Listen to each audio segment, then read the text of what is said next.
Welcome to the Anchored Podcast.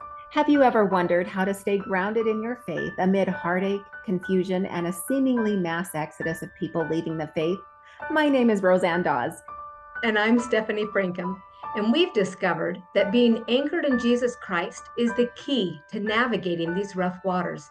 Join us as we explore how their faith and covenants have helped each of our guests navigate the storms of life. Hello, and welcome to the Anchored Podcast. We are so excited to introduce you to today's guest, Michael Kammerman. And Michael and my husband met just a few years ago in a chaplaincy program. They took this program together, and my husband would come home and just talk about all these amazing stories that Michael would have. And usually there's a lot of women in the chaplaincy program, right? So Mostly women, actually. Mostly women. I was surprised, but at least, from the army and stuff, you see a lot of men. So I was surprised that there was a lot of women that you guys went through with. But Brian always comes home and just says, Michael has the most amazing stories. So I'm so glad that Michael took us up on our offer to just be on our podcast, because we're excited to hear some of these stories and how he has stayed anchored in Jesus Christ and his covenants. So Michael, go ahead and just introduce yourself to our audience. All righty. So I'm Michael Kammerman. I live in Saratoga Springs, Utah. I'm the fourth of 8 kids, born in Washington, raised in Southern California from kindergarten until I graduated high school. My dad's always been a member of the church. My mom joined when her dad joined when she was 10 years old. And my siblings were raised in the church. So right now I'm married to Carrie. She's amazing. She's actually an interfaith chaplain as well. We've been married for 6 years. She has 3 kids from her previous marriage, and I have 6 living kids from my previous marriage. Interesting fun fact is that she adopted 4 of my kids, 2 of them when they were already adults. They asked to be adopted by her. So that was pretty neat. And she agreed to that without any reservations. And now we are officially empty nesters. So that's kind of our background, our demographics of our family. As a career, I'm a full-time banker for the last almost 33 years at the same bank. And then, like you mentioned, I went through chaplaincy training in 2021, where I met Brian. I volunteered at the prison to be a chaplain there, also with Utah Valley Interfaith Association. And the reason I became a chaplain was due to my experiences and my interactions with Jesus during certain times of my life. But I didn't know it was going to be chaplaincy that I was going to be doing until I met my wife, who at the time when we were married, she was already an interfaith chaplain at Primary Children's Hospital, as well as a hospice chaplain. So we have 8 grandchildren, and so 4 boys, 4 girls. Love spending time with them. Love working in the workshop and making jewelry and anything with wood. And this is the 3rd year my wife and I have been keeping bees. So that's kind of our hobby, or my hobby, and my wife tolerates it and helps me out in that. So I am so excited. You do a number of things. My husband is a beekeeper. My son makes jewelry.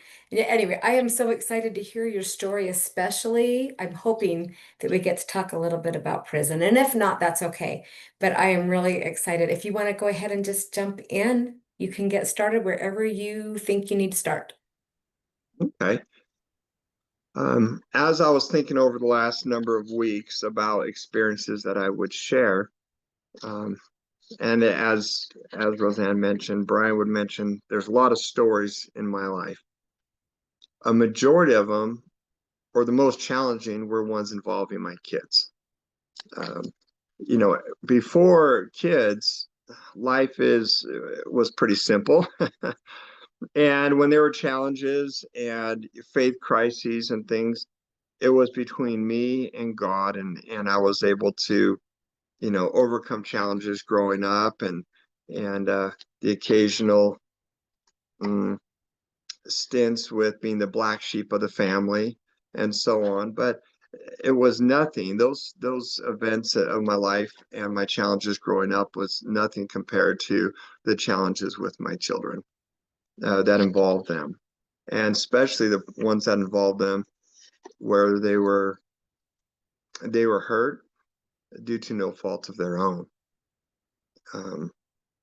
I had married shortly after I moved to Utah. I had moved to Utah directly from my mission, because halfway through my mission, my parents had moved from California to Utah. I wasn't planning on ever moving to Utah. I had visited grandparents here, and that was enough visiting of Utah for me. Give me Southern California, give me the beaches, you know. But as I moved back here and got to know a little bit about Utah, I ended up just staying. And so I got married shortly after I moved to Utah, as a lot of people do. And over the next, several years, dozen years, we had 7 kids. And so my wife and I, we were married for 15 years, and she struggled with several things during our marriage, including PTSD from some childhood and teenage trauma that had happened to her. She was diagnosed with bipolar and chemical imbalance and so on. So she had a lot of challenges.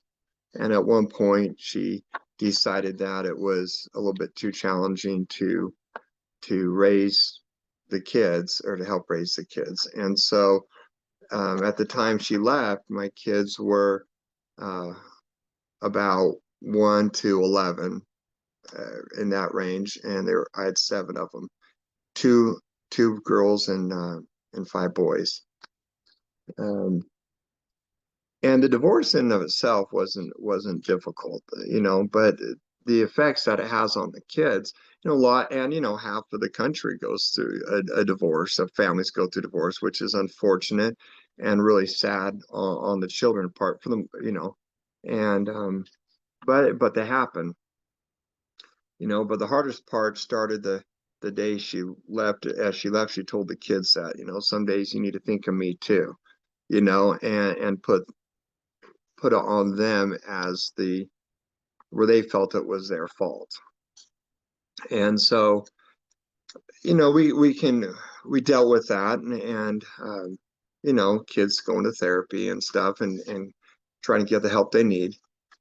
So things were they were doing all right. My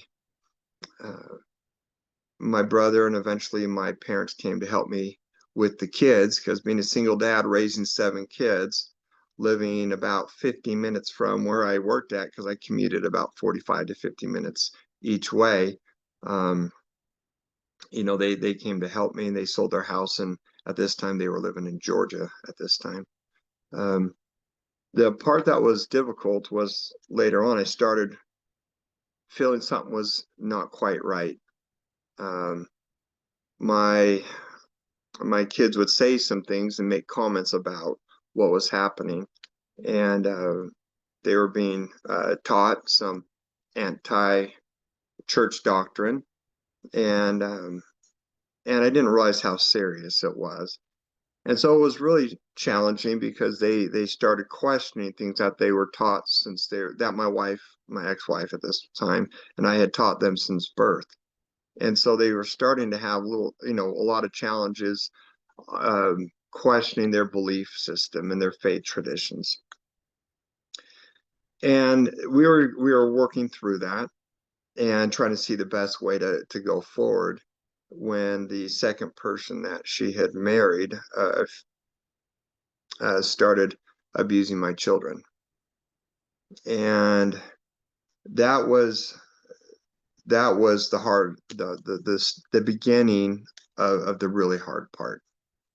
I didn't realize why my daughter had started cutting, and started, she became bulimic. And I didn't know why all these things were happening in her life. You know, we lived in a good area.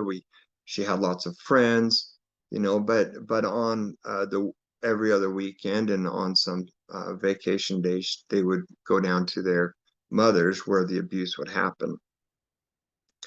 One day she fortunately mentioned it to an adult that was in a trusted position.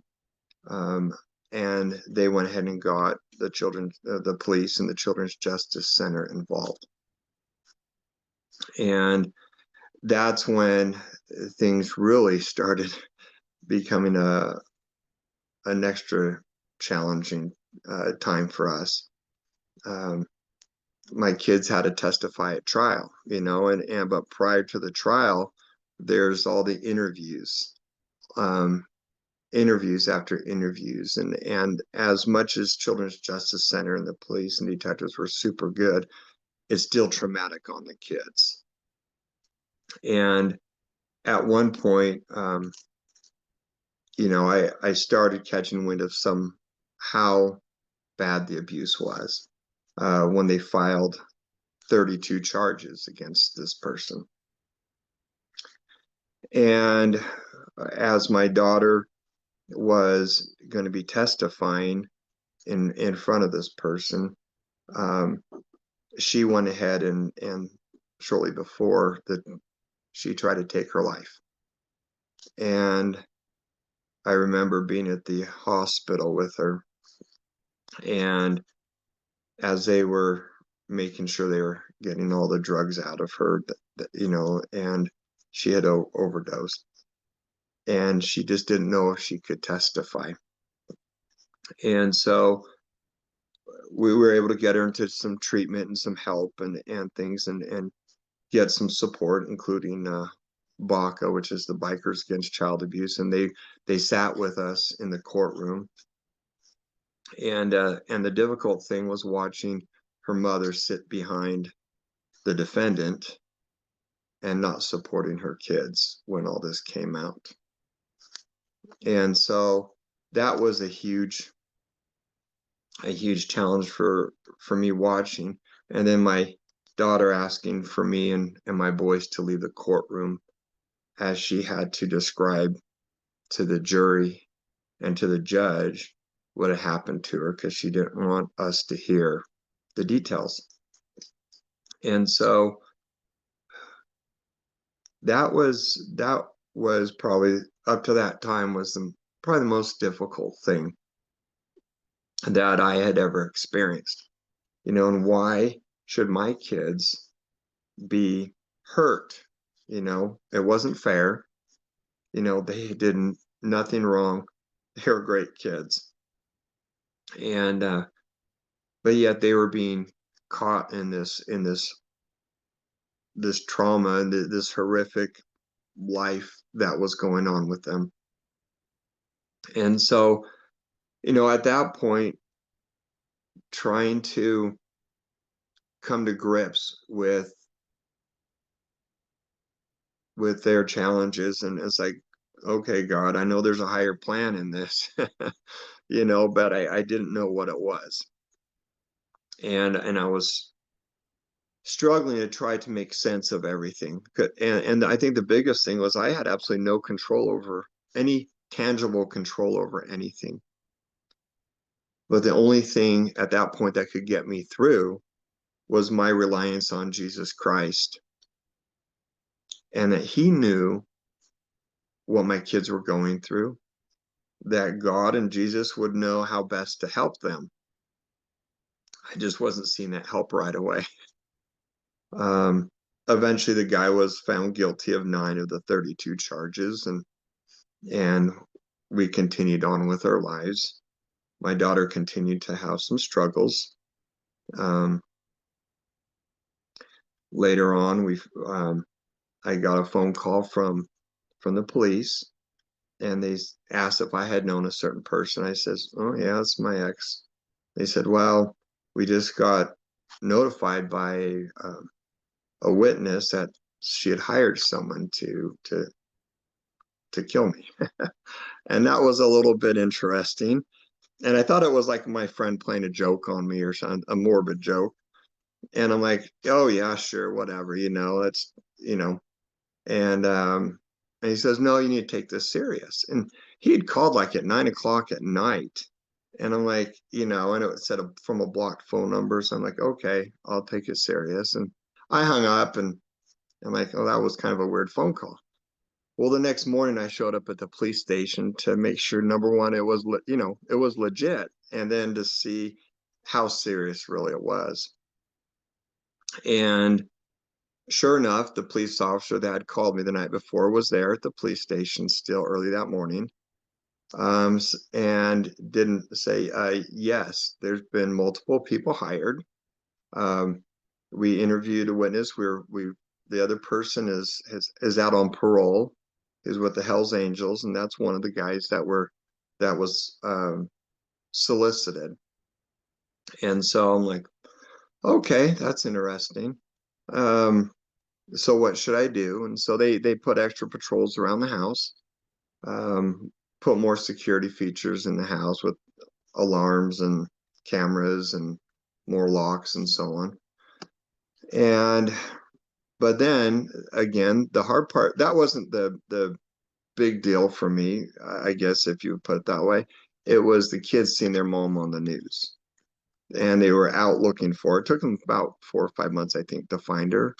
She had taken off and they couldn't locate her. And so during that time, I happened to have a friend, or a client, an old client of mine that sold body armor. And so I went from the police station to his business and I said, hey, Aaron, I need to, just wondering, how much did your body armor cost? At this point, I'm not well off or anything. And he says, well, we sold out. We've got some more that we're working on right now to manufacture and everything. Why? And I just said, well, you'll get a laugh out of this, but this is why. And he says, oh, hold on a second.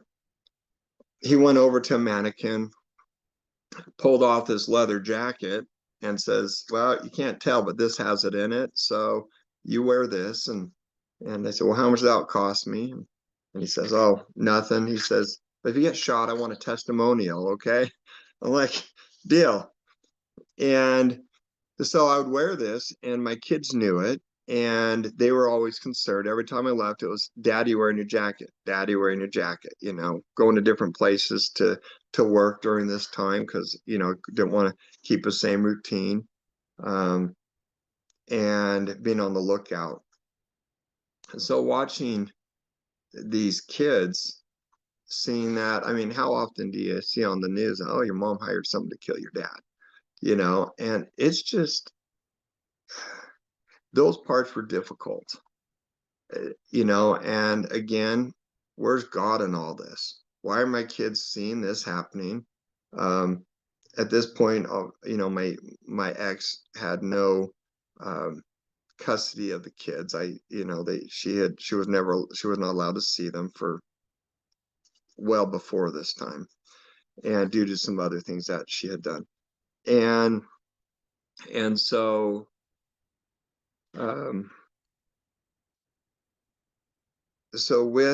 with all this going on, it's like, okay, where and how and what can we do?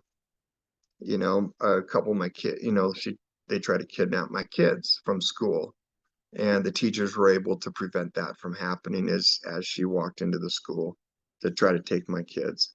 And so all this happened to my kids, and then it led up to really a huge, probably the most challenge that I've had. And so at this point, I'm still praying because that's about all I can do. Well, at one point in our family's life, Rhysa was turning 16. And she's my third child.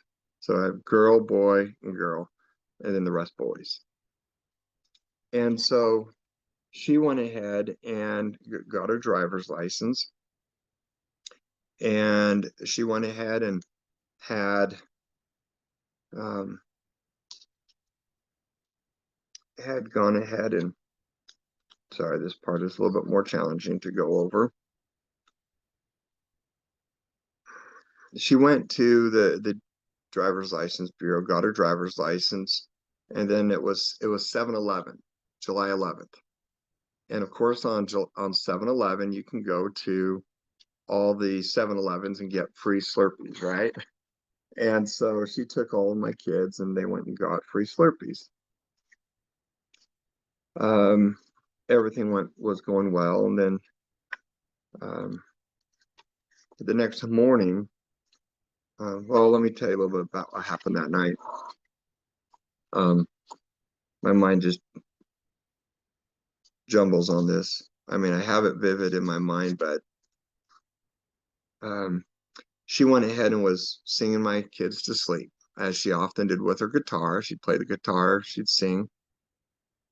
And after she did that to her, that was to her younger brothers. When she was done, she and I were passing the hallway. She goes, "Dad, can you tuck me in? I mean, can we talk?" I'm like, "Yeah, sure." You know, and here she is, 16 years old. And I sat at the edge of her bed, and she started telling me about everything that was going on in her life. And this is one of the times where God showed mercy. And he said, he just had that impression, "Michael, just listen," you know, because in this, my daughter, she's great. And yet she would be a teenager, and sometimes there'd be things like, "You forgot to do this," or "You should be doing this," or whatever the case may be. But I just listened. And she told me how she had a job interview that she had gone to with Sonic, and she was really excited about possibly working there. She talked about our camp out that was coming up that weekend, that she was in charge of the Dutch oven cooking. She was telling me everything that she made for that. And so anyhow, it was just a really good half an hour or so just listening. And then the last things we said was "Good night and I love you." And went to bed just like normal. I get up in the morning, go to leave for work, and checking in with the kids. Everyone had left for school, and called for Rhysa, and she wasn't in her room, wasn't outside, wasn't in the basement, and maybe someone picked her up for school or something, I don't know. Went up to her room, her wallet's on her bed, on her nightstand, and everything. And it was just odd. Tried to call her, no answer on her phone. So, calling friends, going to the school, and no answer.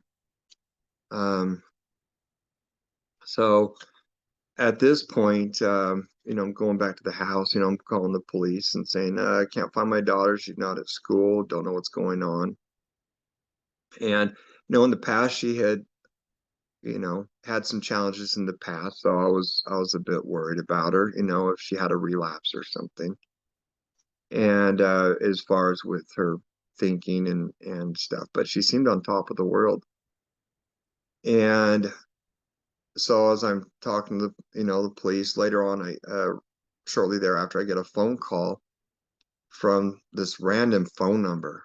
And I said, "Hello?" And he goes, "Yeah, I found this phone on the side of the road."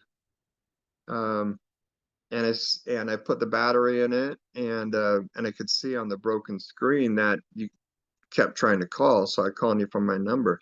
Turned out it was the guy that was jogging. And he says, "Yeah, it's right here by the entrance to a freeway," and everything. And I'm like, "Okay, it's just, I'll be there, and come and get it, and maybe I can figure out what's going on." And then I got a phone call from the highway patrol.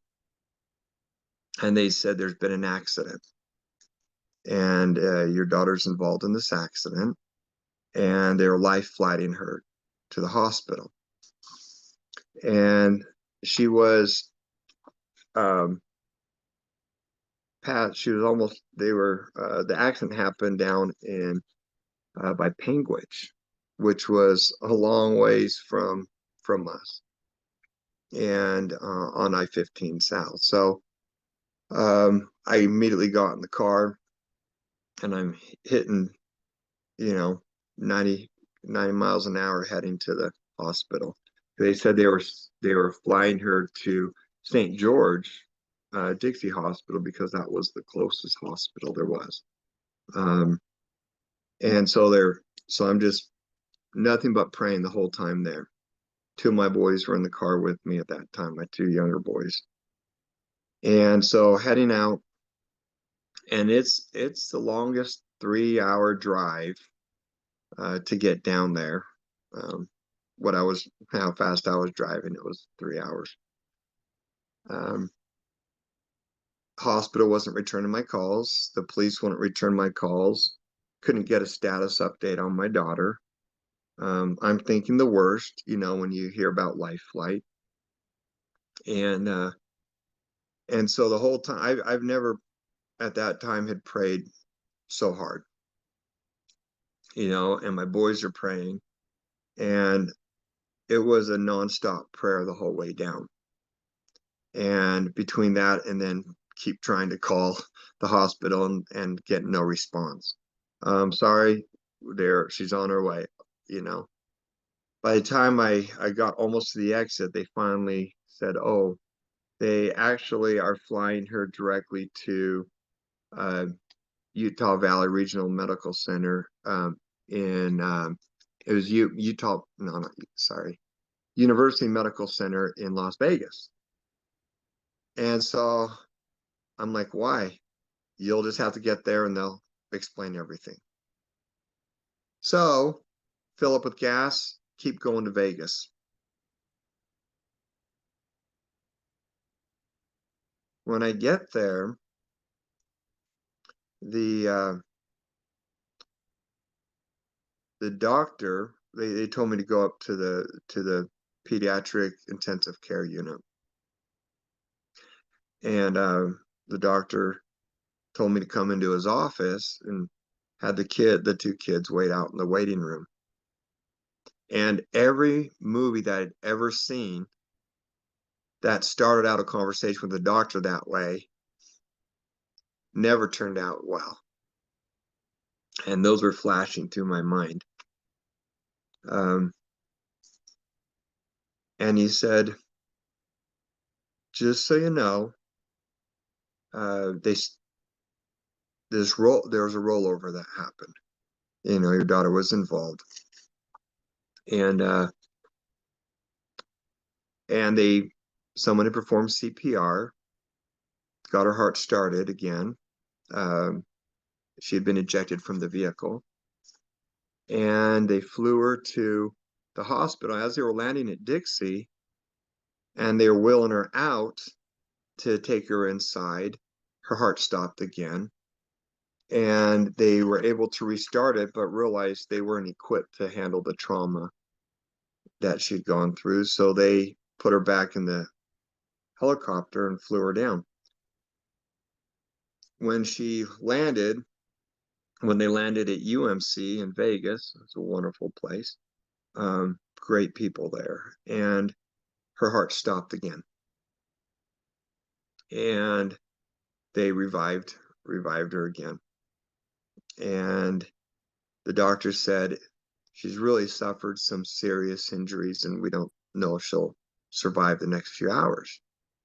She was not awake or anything, and there's a lot of trauma. And let me break away. At this point, I found out from the police that an old friend of her mother's had taken her and had kidnapped her. And as near as they could figure, he was on his way back to prison because he had violated his parole. And I guess he had nothing to lose. And they said one of the witnesses that stopped, and actually the gentleman that performed CPR was a truck driver. His name was Adrian. And he said he saw a fight over the steering wheel, and my daughter was able to crash the vehicle, rather than being a quiet, person in the vehicle and not putting up a fuss. She grabbed the steering wheel and was able to crash it. The person ended up in prison and they, the highway patrol was right there, found out he had a warrant out, and they arrested him and put him back in prison. And my daughter ended up in the hospital. And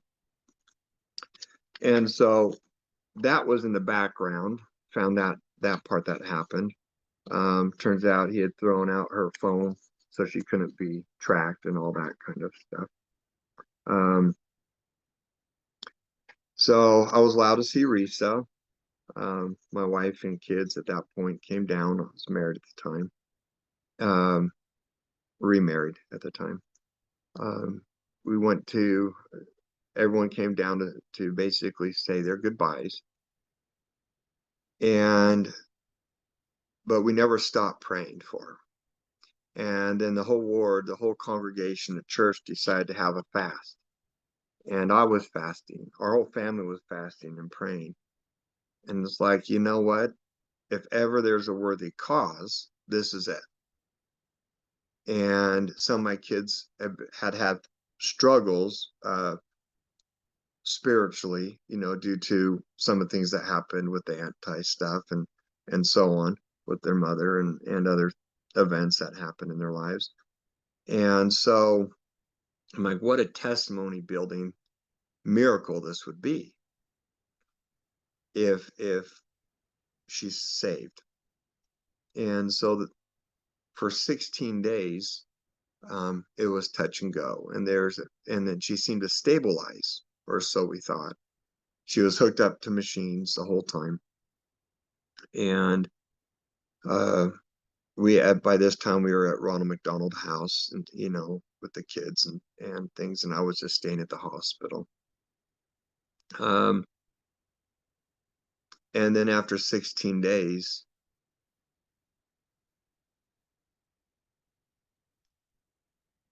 her body no longer was able to, even with the machines, was no longer able to stay alive. And I told the doctors that she had told me at one point how she wanted to be an organ donor like my dad when he passed away. So we went ahead and kids said their goodbyes. And this is the time I got very selfish. I told my wife and take the kids home, and my mom take the kids home, because the next little bit, and I was there when my daughter was born, and I was going to be there when she died. And I was very selfish with that time. My oldest daughter and her husband and kids were there. They stayed out in the waiting room. And then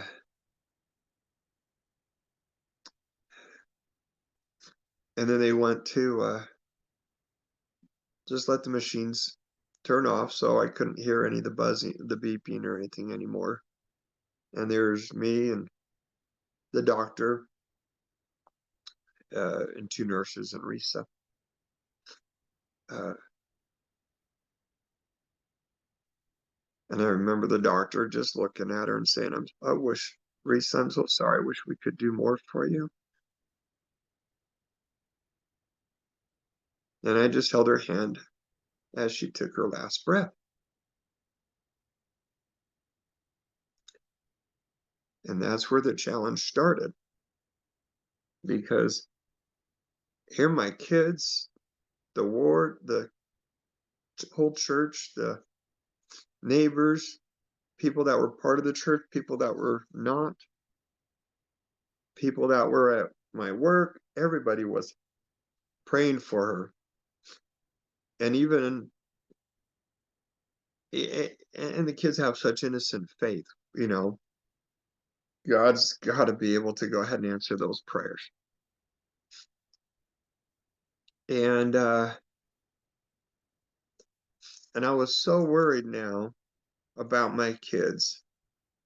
You know, the loss,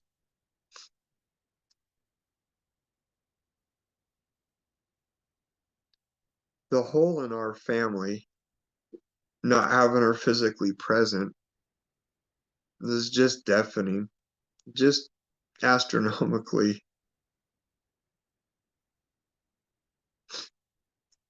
And you know, she helped so much. I mean, her little brothers viewed her not just as a big sister, but she's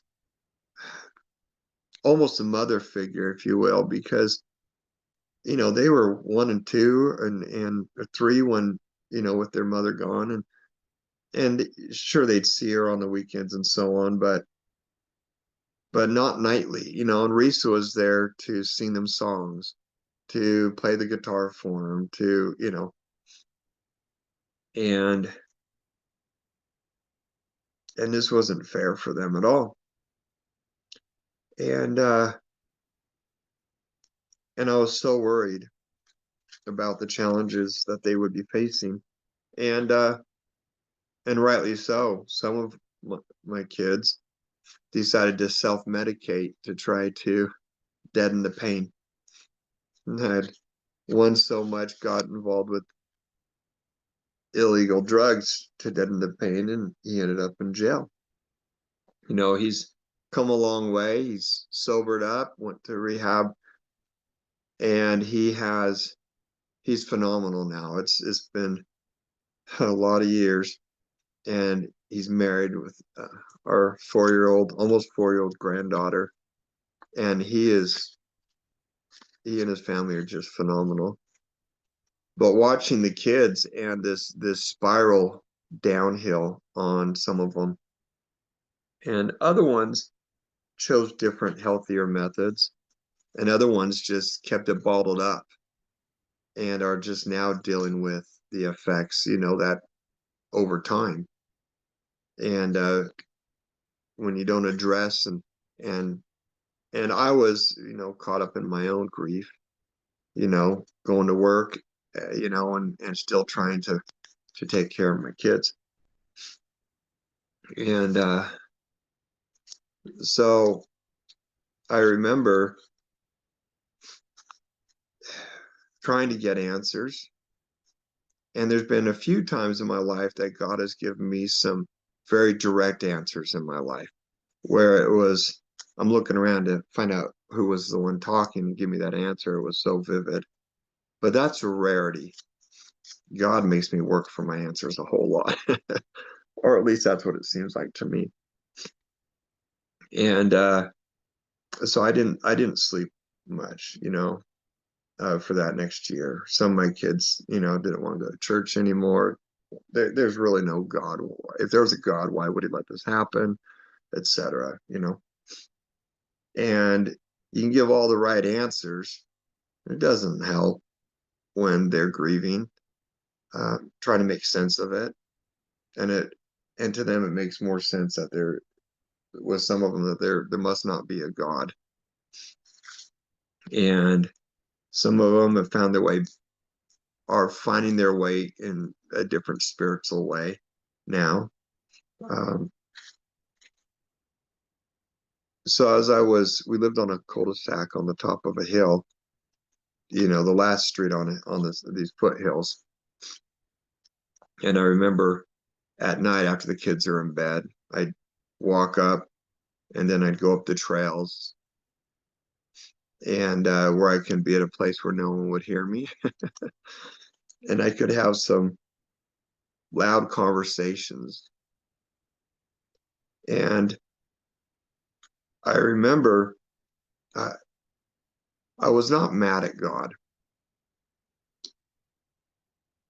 I was just hurting because I missed my daughter. And one of the things that I was reminded of and given some insight to, which helped me a lot, was that he says, think about the timing. He says, Rhysa's last week was a Holy Week. And I thought back on it, and there are several things that happened that week that were just incredible. A really years-long family friend had actually accused Rhysa of egging his house, and said some pretty mean things to her. And that wasn't a good thing. That was a bad thing. And for weeks and weeks, after he found out, oh, she was actually out of town at trial when this happened, kind of thing. And he felt stupid and he felt ashamed, but he was trying to figure out how to get up the courage to come over and apologize. And it just wasn't happening. And one day he was at the driver's license division on July 11th, and in walked Rhysa to get her driver's license. And he saw her there, and he begged for her forgiveness. This is a guy that's like 6'2". He was weighing like 300 pounds. He's a big guy, and he asked for her forgiveness, and she said, yeah, no problem. No reservations, no conditions, just pure forgiveness. And then that time spending with her siblings, going around and getting the Slurpees, and it wasn't just one 7-Eleven, they just went up, I think, from Payson on up. I was at work at that time. And she was driving our big old 15-passenger van around. I mean, this 16-year-old girl driving this thing. And then the night, that week, she had scheduled that interview with Sonic. And she went to my sister's and got my sister had sold jewelry, and she borrowed these earrings that were rollerblade earrings, because, hey, at Sonic Drive-In, they're having rollerblades. Who thinks of that before they're going to go to an interview, right? And she was so excited, and then the night before, where she went ahead and spent time playing the guitar and singing my boys to sleep. And then that last time that we got to talk to each other, I mean, that was God's answer to me, that, hey, you know what? He was planning, she was on top of her game. She had gone through so many struggles. She had been hurt so much, yet she came out on top. And so that really, really, really helped me. And at the time, the kids are still going through their challenges, right? And they still do. But God gave me some perspective. And there was about a year, 10 months later, actually, I was going through, and this is another tender mercy from God. I was going through my computer and was going to reset my computer because it was going slow. And I'm sure my kids had a bunch of these advertisement spams and whatever on there. And right as I was about to hit the delete, the reset button, had a feeling just to double check for any old files. And there's this one file, didn't even have, it was just a whole bunch of random letters. And I clicked on it, and there's a video, and it was my daughter. And I don't know if I sent this video, the link to you, but it was a video of my daughter doing a flip chart about her life. And it was a very brutally honest flip chart. And she didn't pull any punches. She said, life sucks. And she said, this is what happened to me. And she went ahead and mentioned how she had been molested, how she had been raped, how she had been hurt, how people, been betrayed. And then she got to a point where she said, but now this is where I'm at. And, talking about she has a million reasons to live. She loves her family, her brothers for sticking with her when she was falling apart. She mentioned me, which really made me smile and happy. I mean, I'm watching this thing just bawling. And she didn't say a word in the whole thing. There's no talking. It was just this flip chart. And at the very end, she told me, tells in this video how she got from point A, which I call kind of this hell, to point B, which is more of the heavenish. And then she says how she got there. And it's all about forgiveness. And my daughter at 16 figured out the secret to life and figured out it's forgiveness. And forgiveness works because of Jesus Christ. And so that was after that,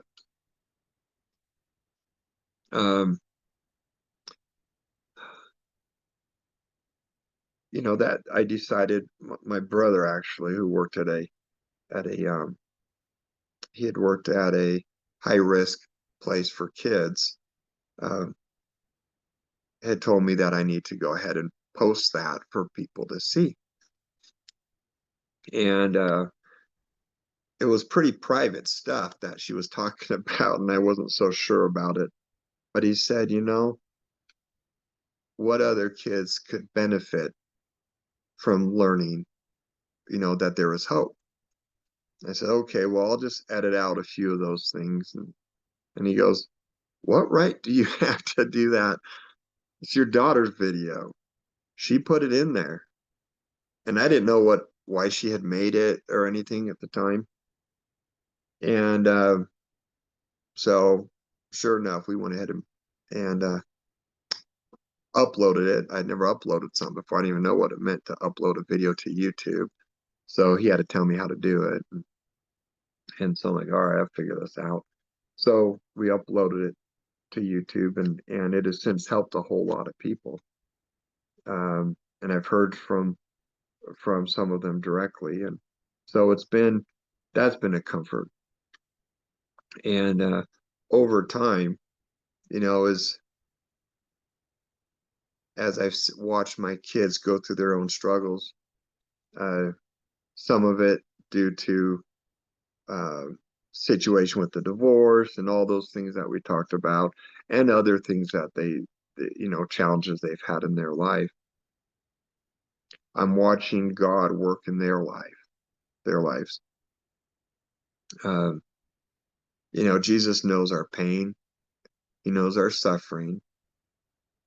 He knows our kids' suffering, and all that they're going through. And I don't know how and when it will be made right. But right now I am seeing the fruits of some of that happening.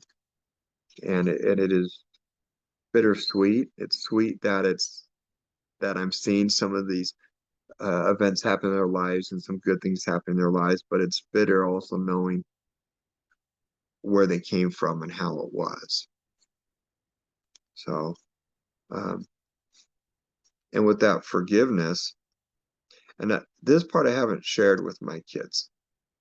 There's certain things I haven't shared with my kids because I don't know how they'll react. I went to the prison for the trial of the guy that was responsible for my daughter's death. I had a lot to say to him. When you go into the prison, I was told you can only bring 4 sheets of paper, no pencils, no pens, no anything else. They said we can go ahead and have all the deputies in front of you, so you don't have to even see him or he can't look at you. We can have him be out in the hall and listen. We can do whatever you want, and you don't have to be there. We have someone else read your statement. But I drove down to Gunnison and went through the doors. It's quite the process. It's not a fun place, I imagine. I don't have to imagine, it's not a fun place to be in. And as I'm getting to the point when he's sitting over at in front of the warden or judge, I don't know. It was a judge, and the panel that was in there to sentence him back for what he had already violated on parole, but also for the new charges from my daughter's death. And as I am starting to read my statement, letting him know that, we're in prison every day. He's in a physical prison, but we're in a prison every day because we can't see my daughter. And that's a life sentence, literally. It's not, 5 years and okay, we're all better. When we see her again, one day, sure, but not right now.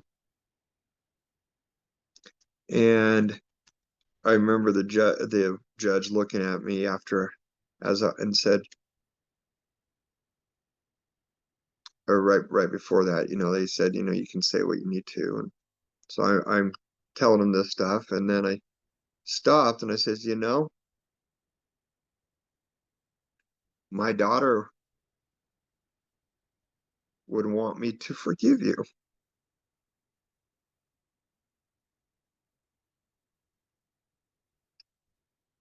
And so I do.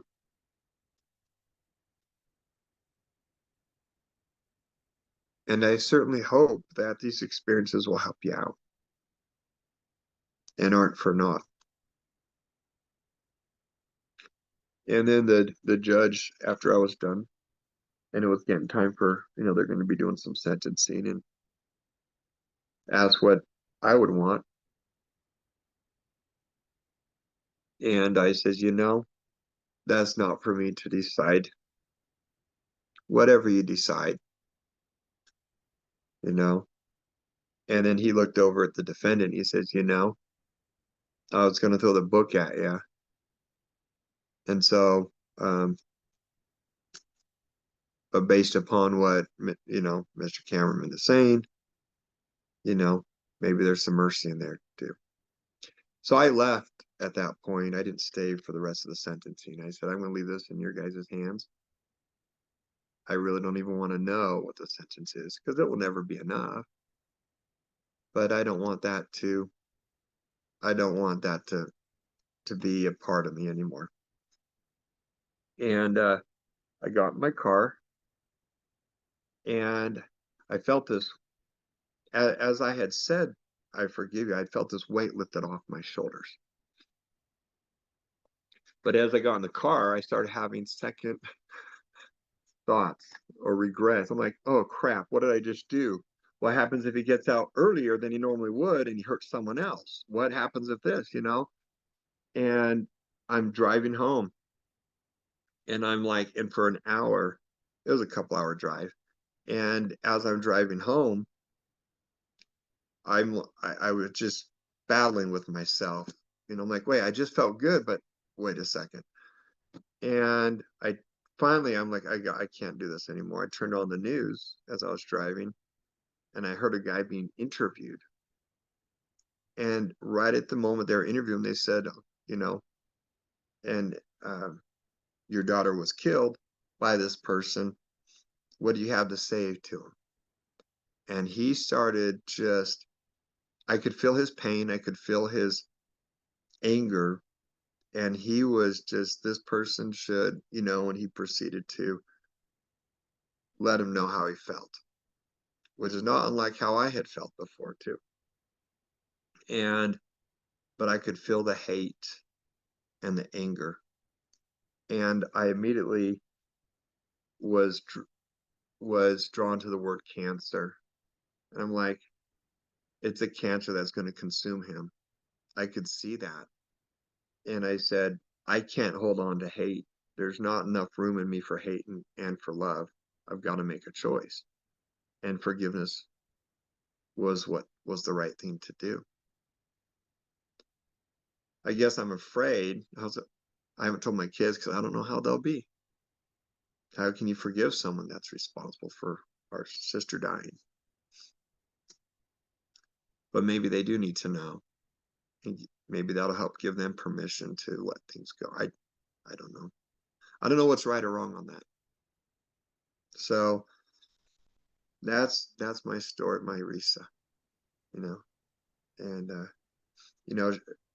her name is Latin for laughter, and she was definitely had plenty of laughter in life as well. It could make us laugh. And she's a sweetheart, and I go ahead and brag on her every chance I get. But I'm still learning from her, even to this day. And she's been gone about 12 years now, and yet feels like yesterday. But I try to get her message out, which is the message of Jesus. So, which is why I'm on your show, your podcast. I've been asked on other podcasts to go, but I would say no. And the reason I said yes to yours is because yours is centered on Jesus Christ and our faith in Christ. And it was the right place to share a story. Michael, we are so privileged. Stephanie and I usually ask questions throughout.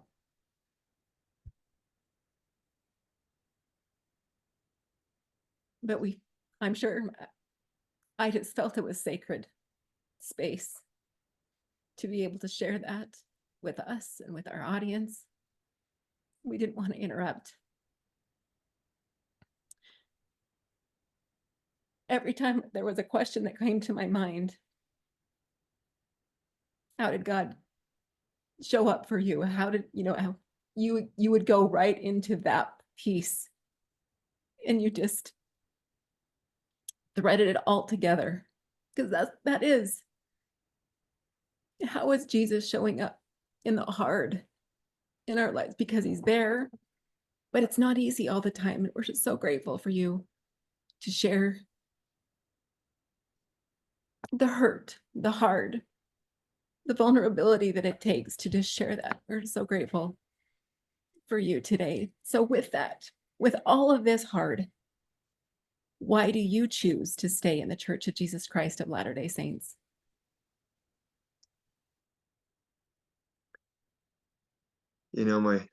My wife now asks me that before we got married. With everything that's gone on in my crazy life, why am I stuck with God and with the Church of Jesus Christ of Latter-day Saints? And it comes down to Jesus and his atonement. He came into this world. He suffered for us, suffered for our sins, and not just our sins, but our hurts, our agonies, our sorrows, our pain, our illnesses, things that just plague us, our depressions, our insecurities. And he suffered on the cross and in the garden. He died and was ultimately resurrected. He's delegated his authority to mere mortals to go ahead and exercise that authority. And as he talked about to Peter, you know, what you bind on earth can be bound in heaven. And I believe that's real. And that happens at the temple. And being able to know and to have a firm belief that those promises that he has made to us of being a family forever, that when I go ahead and see Rhysa again one day, and I've had some sacred experiences since her death, where I have felt in these experiences hugs from her. I have felt and been in a situation where I know she's there. I know there's more to life than what we see. And as much as my agony and my pain for not being in the presence of my daughter, I firmly believe when I see her again, she's good. Well, I'll run up to her. She may say, oh, there's Dad. Oh, great. You know, but I'll run up to her and be able to give her a big hug as her dad, you know, and she'll recognize me as her dad. And that family unit is still there. It's not gone. It's just at a different place. And you know, what kind of a treasure is that, right? Worth more than anything. So that's why, you know, and when we see these temples that are being built throughout the world, I think there are 385 that are either in operation, being built, or having been announced. You know, I encourage people to learn about the temples. That's where it's at. Those promises, you do anything to keep those promises that you make there. Beautiful. Thank you so much for letting us to peek in to what you have been through, but most importantly, that amazing testimony that you have of the Savior. And I too believe in the promises. I know that you will see her again. And I think she's been here today as we have talked. So thank you so much for coming on the podcast and for sharing that beautiful, beautiful testimony with us. Thank you. And thank you to our listeners who have tuned in to hear this beautiful testimony through the stories that Michael has shared with us. And if you have a story yourself that you would like to share, we ask that you reach out to us at Anchored in Christ Podcast. What is it, Stephanie? Anchoredpodcast.net. Anchoredpodcast.net.